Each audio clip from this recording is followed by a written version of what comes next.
So this video is an exercise 11G question 2b. So we have this fraction and we want to integrate this. So since we have a very let's say top and bottom heavy fraction that there are lots of algebraic terms, we need to use partial fractions to integrate this. Now to write this fraction as partial fractions, remember that the numerator is actually 2x squared plus 6x minus 2. And then if you expand the new denominator, then the highest power is basically x squared, right? So you will have 2x squared as well on the denominator. And that's a problem because in terms of partial fractions, you always want the numerator to have a lower degree than the denominator, but in this case they're the same. So the highest degree is 2 in both of them, and essentially what's happening is that we have top which has the same power as the bottom, and if it divides them like the just long division, then we'll have 1 plus the remainder plus bottom. And that's the key, because this is the bit that then we can write as the usual partial fraction form. So what I mean by that is, here, since the highest powers are the same, then we can't just simply say a over 2x plus 1 plus b over 2x minus 1.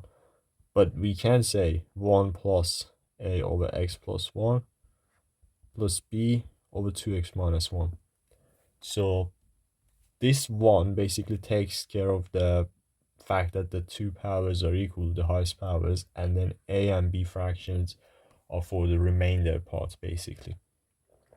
Okay, now that we have this in this form, once again, we multiply every term by this denominator, so x plus 1 times 2x minus 1. So we get x squared plus 6x minus 2 here, and then here we have x plus 1, 2x minus 1, plus a times 2x minus 1 plus b times x plus 1. And at this point, we just again begin by substituting some values as the first step. So set x to be equal to minus 1, so that makes this bracket equal to 0. And then when x is equal to minus 1, the left hand side is minus 6, and the right hand side is just minus 3a, because the bracket that is for b is just 0. So a is equal to 2, and now we set x equal to a half, so now the left hand side is 3 over 2, and the right hand side is also 3 over 2b, so b is simply equal to 1.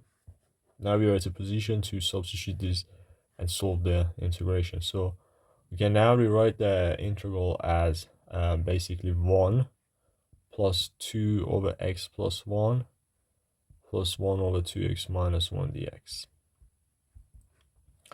Okay, now at this point, it just again is integration. So the first term integrates to x, and the second term is just ln again. So we have essentially 2 ln x plus 1, right?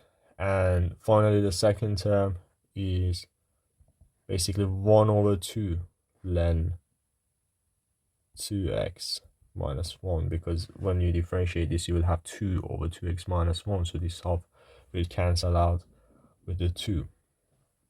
And of course, the plus c at the end.